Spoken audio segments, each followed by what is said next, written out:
ఇంతకుముందు చదివిన వాళ్ళు దానిలో ఉన్న అంతరార్థాన్ని గ్రహించిన వాళ్ళ దగ్గరికి వెళ్ళాలి. అంటే వాళ్ళ దగ్గరికి వెళ్ళి నేర్చుకుంటే దానిలో విషయం అర్థమవుతుంది. అంతేకాని మనమే ఆ పుస్తకం చదివిన కదా ఇది ఇంతే కదా మామూలుగా చదువుకుంటూ కూడా దానిలో అర్థం కాదు. అర్థమైంది మనకి ఏమిటంటే మామూలు బాహ్యార్థమే అర్థమవుతుంది, లోపల అర్థం ఏంటో తెలియదు. అట్లాగే మనం తెలియని వాళ్ళ దగ్గరికి పోయి చెప్పుకున్నా ఉపయోగం లేదు. కర్మ అనేది మన స్వతహాగా మనం ఏం చేస్తామంటే మనకి ఎంత బుద్ధి ఉంటుందో దాన్నే వర్తిస్తాం.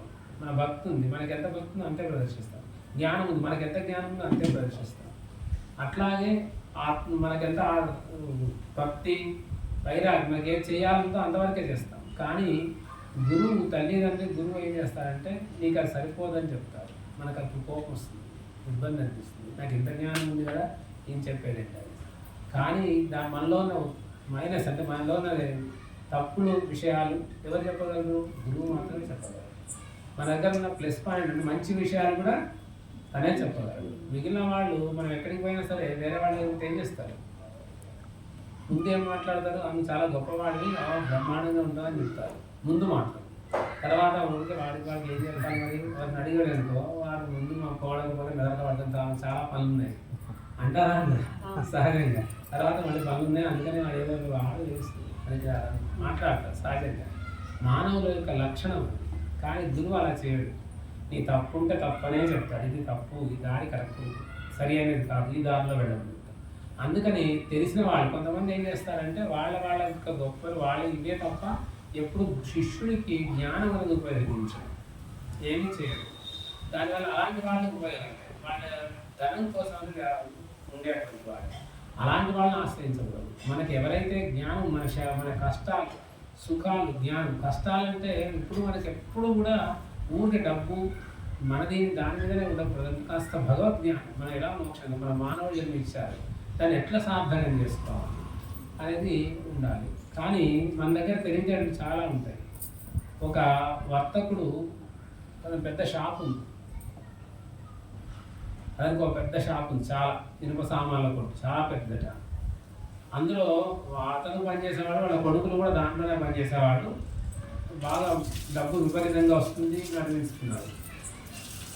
ఒకరోజు రాను పరిస్థితి ఏమైందంటే మొత్తానికి పూర్తిగా ఎప్పుడూ ఒకటేలాగా ఉండేది. వృద్ధాప్యం వచ్చింది, ముసలికి మంచాలు పడిపోయాడు, చివరికి లేకుండా అయిపోయి టైం దగ్గరికి వచ్చింది.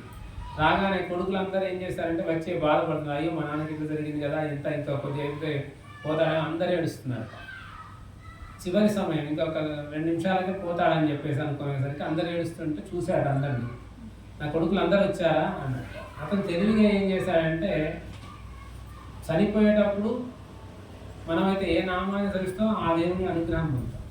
అందుకని ఏం చేశాడంటే ఒకరి పేరు నారాయణ అని, ఒకరి పేరు కృష్ణ అని, ఒకరి పేరు శివ అని, ఒకరి పేరు రామ అని అట్లా పెట్టుకున్నాడు. ఎందుకంటే ఖచ్చితంగా ఎవరు లేడో వాడిని పిలుస్తాం కదా.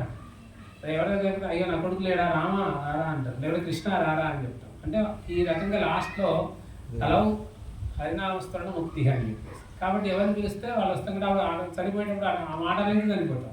కాబట్టి నాకు ముక్తి వస్తుంది రామయ్య, ఇక నేను చేయాల్సిన పని ఏం లేదు, ఇక నేను పూజలు ఇవన్నీ ఏం చేయదు, లాస్ట్లో నామం చేస్తే అయిపోయి అని అనుకున్నాడు. కనుక అందరు కొడుకులు దగ్గర వచ్చి ఏడుస్తున్నారు, అందరు వచ్చారా, అందరూ వచ్చారు అనగానే పూజలు చేయడం ఏం లేదు కదా, మానేశాడు కదా. చూసి ఆశ్చర్యపోయి బాధ అనిపించింది వాడికి. అయ్యో అందరు ఇక్కడే వస్తే వాడికి షాప్ దగ్గర వాడు తెచ్చాడు కానీ తెచ్చిపోయాడు. ఏమన్నా అన్నాడా దేవుడు మాట?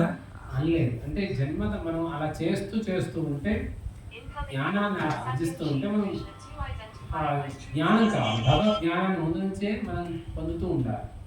అలా చనిపోయేటప్పుడు ముసలా వృద్ధాపం వచ్చినప్పుడు చూద్దామంటే వృద్ధాపం వచ్చినప్పుడు కాళ్ళ నొప్పులు గీళ్ళ నొప్పులు భద్రాచలం వల్ల ఎక్కడికైనా వెళ్ళాలన్నా మన జాతకాలు ఏమి చేయలేము. దేవా ఏం చేస్తాం, బాధపడుతుంటాం. అందుకని ఒంట్లో బలం ఉన్నప్పుడు కూడా కొన్ని మంచి కార్యక్రమాలు చేయడానికి ప్రయత్నం చేయాలి.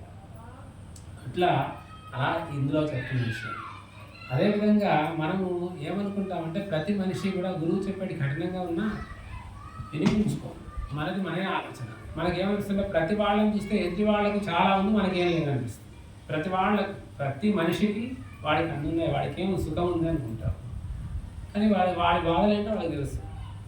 ఎవరు ఇంకొకళ్ళని చూస్తాం వాడికి అదున్నా ఏమన్నా మనకి బాధలు అన్నీ అనుకుంటాం. ప్రతి వ్యక్తి ఇంకొక వ్యక్తిని గొప్పగా వస్తుంది, కానీ వాడుకుంటే బాధలు వాడుకుంటాయి. ఒక వ్యక్తి పాపం డబ్బులు లేవు, కాళ్ళకి చెప్పులు కూడా లేవు, ఎండలో నడిచిపోతున్నాడు, వెళ్ళిపోతూ అట్లా బాధపడుతూ వెళ్ళిపోతుంటే ఒక షాప్లో, చెప్పుల షాప్లో ఒక ఆయన కూర్చున్నాడు.